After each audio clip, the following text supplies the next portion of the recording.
ఓం మహాగణాధిపతయే నమః. ఓం గురుభ్యో నమః. ఓం శ్రీమాత్రే నమః.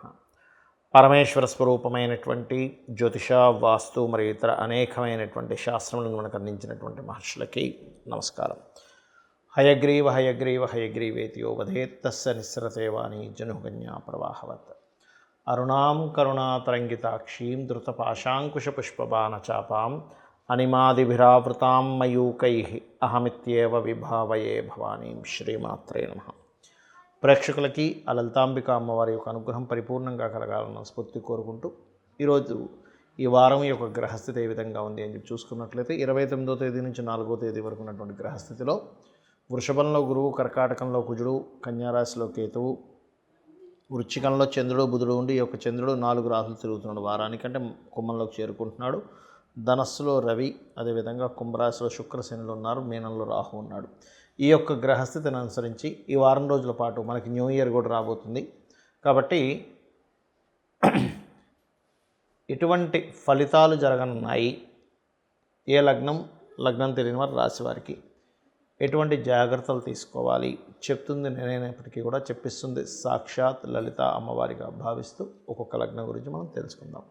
వృశ్చిక లగ్నము, వృశ్చిక రాశి. వృశ్చికం వారి కనుక చూసుకున్నట్లయితే రాశిలో చంద్రుడు బుధువుతో ఈ వారం ప్రారంభమవుతుంది. కాబట్టి కాస్త మొదటి వారంలో 2 రోజులు అంటే 29వ తేదీ 30వ తేదీ మాత్రం ఏదైనా పెద్ద మొత్తంలో మనీ ట్రాన్స్ఫర్ చేసేటప్పుడు విషయంలో జాగ్రత్తగా ఉండాలి. మొదటి 4 రోజులు కూడా జాగ్రత్తగానే ఉండాలి. ఎందుకంటే తర్వాత మీకు అమావాస్య యోగంలోకి వెళ్తుంది చంద్రుడు. అదేవిధంగా గతంలో ఆగిపోయినటువంటి కన్స్ట్రక్షన్స్ కావచ్చు, ఏదైనా ఎడ్యుకేషన్ రిలేటెడ్ సంబంధించినవి కావచ్చు, ఇటువంటివన్నీ కూడా కాస్త మళ్ళీ మొదలయ్యేటువంటి యోగం శుక్రుడు వెళ్ళడం వల్ల ఇస్తున్నాడు. అదేవిధంగా రాజకీయ నాయకులకి చాలా బాగుంది. కాకపోతే ఇక్కడ కొన్ని ఈ షష్టమాధిపతి కుజుడు అష్టమంలోకి వెళ్ళడం అనేటువంటిది ఒక రకంగా విపరీత రాజయోగం అయినప్పటికీ కూడా పూర్వీకుల ఆస్తులకు సంబంధించిన విషయంలో కొంత గొడవ, ఘర్షణ అనేటువంటిది చూపిస్తుంది. సప్తమంలో ఉండేటువంటి గురువు వివాహ సంబంధించినటువంటి విషయాల్లో దగ్గర దాకా ఇంకేముంది అయిపోతుంది అనేదాకా వచ్చి మళ్ళీ ఇంకొకరి సంబంధం మార్చుకోవడం ఇట్లాంటివి చూపిస్తున్నాయి. ఉద్యోగంలో ప్రధానంగా గవర్నమెంట్ జాబ్స్ కోసం ప్రయత్నం చేసేటువంటి వారికి గవర్నమెంట్ యోగాలు బలంగా కలుగుతున్నాయి. లాభస్థానంలో ఉండేటువంటి కేతు వ్యాపార అభివృద్ధిని ఇస్తున్నాడు. అదేవిధంగా ఇక్కడ గమనించుకున్నట్లయితే ఫైనాన్షియల్ గ్రోత్, ముఖ్యంగా తండ్రి తరపు నుంచి రావాల్సింది కానీ లేనట్లయితే ఏదైనా ఆరోగ్య సంబంధించినవి హాస్పిటల్స్, ఫార్మా రిలేటెడ్, ఏదైనా ఎక్సర్సైజ్ సంబంధించినవి ఇట్లాంటివి వాటిలో ఉండేటువంటి వారికి అంటే ఎనీథింగ్ ట్రైనింగ్స్, యోగాసనాలు ఇట్లాంటి వాటిలో ఉండేటువంటి వారికి చాలా అనుకూలమైనటువంటి స్థితి చూపిస్తుంది. ఇక మీరు ప్రధానంగా చేయవలసినటువంటి దేవతారాధన దుర్గారాధన ఎక్కువగా చేయండి. ముఖ్యంగా సినిమా ఫీల్డ్లో ఉండేటువంటి వారికి ధనస్సు లగ్నం, ధనస్సు రాశి వారికి మంచి యోగం ఉంది, అందులో ఎటువంటి సందేహం లేదు. కాకపోతే ఇక్కడ పంచమ రాహువు లాభంలో ఎప్పుడైతే కేతువు యొక్క సంబంధం ఏర్పడిందో, ఇది కేతువు లాభంలో ఉండడం అనేటువంటిది ఫార్మా రంగాలు, సాఫ్ట్వేర్ రంగాల్లో వ్యాపారం చేసేటువంటి వారికి 100% అభివృద్ధికరమైనటువంటి ఫలితాలు వస్తాయి. ఇక మీరు చేయవలసినటువంటి దేవతారాధన దుర్గారాధన చేయండి, దత్తాత్రేయుడు ఆరాధన చేయండి, అనే విధాలు బాగుంటుంది. కొత్త సంవత్సరంలోకి అడుగు పెట్టబోతున్నాం కాబట్టి ఈ వారంతో జాతకం తెలిసిన వాళ్ళు కావచ్చు, తెలియని వారు కావచ్చు, ముఖ్యంగా తీసుకోవాల్సినటువంటి జాగ్రత్తలు ఏమిటి గుర్తుపెట్టుకోండి. ఇక్కడ ఈ సంవత్సరంతో ప్రధానంగా అంటే మనకి ఉగాది కొత్త సంవత్సరం, కానీ జనవరి నుంచి డిసెంబర్ క్యాలెండర్ కూడా మనకు మారుతుంది కాబట్టి చెప్పుకుంటూ ఉంటాం.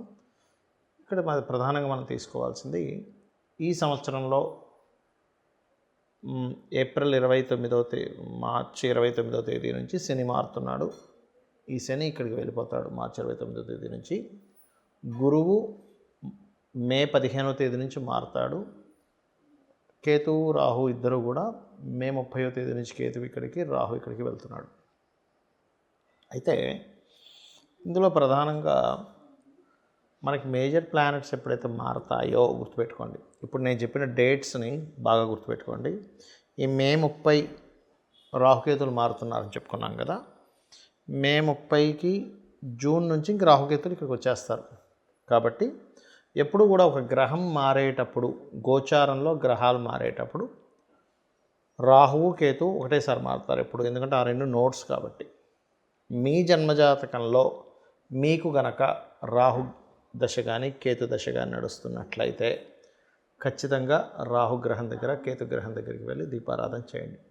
మరి రాహుదశ కానీ కేతు దశ కానీ నడవకపోతే చేయాలా వద్దా అంటే చేయాలి. ఎందుకంటే కాలం మారుతున్నప్పుడు మనం ఎలా అయితే కొన్ని జాగ్రత్తలు తీసుకుంటామో, same as it is Rahu కాలానికి కారకుడు, కేతువు మోక్షానికి కారకుడు.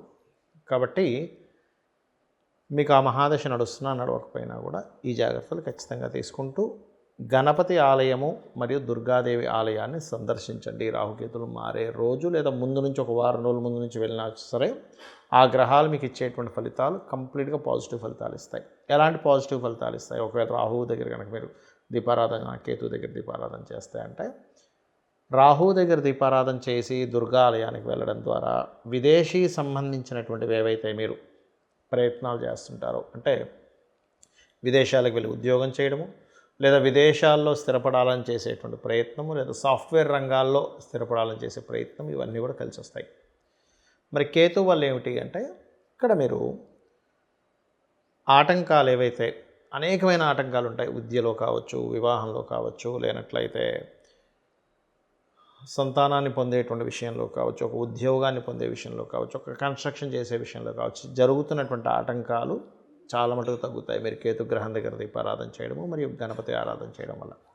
మరొక 2 మేజర్ ప్లానెట్స్ కూడా మారుతాయి కాబట్టి ఈ సంవత్సరం నుంచి, అందులో ముఖ్యంగా గురువు మారుతాడు ఇక్కడ నుంచి ఇక్కడిలో. అయితే గురువు ఎప్పుడు కూడా బుధుడి యొక్క రాశుల్లోకి వెళ్ళినప్పుడు సర్వసాధారణంగా ఓవరాల్గా మనకి కొత్త సంవత్సరం రాబోయే విశ్వవసునామ సంవత్సరం ఎప్పుడైతే మార్చి 29వ తేదీ నుంచి వస్తుందో, అది పర్టికులర్గా ఇచ్చే రిజల్ట్ ఏమిటి అంటే, అక్కడ మాత్రం 100%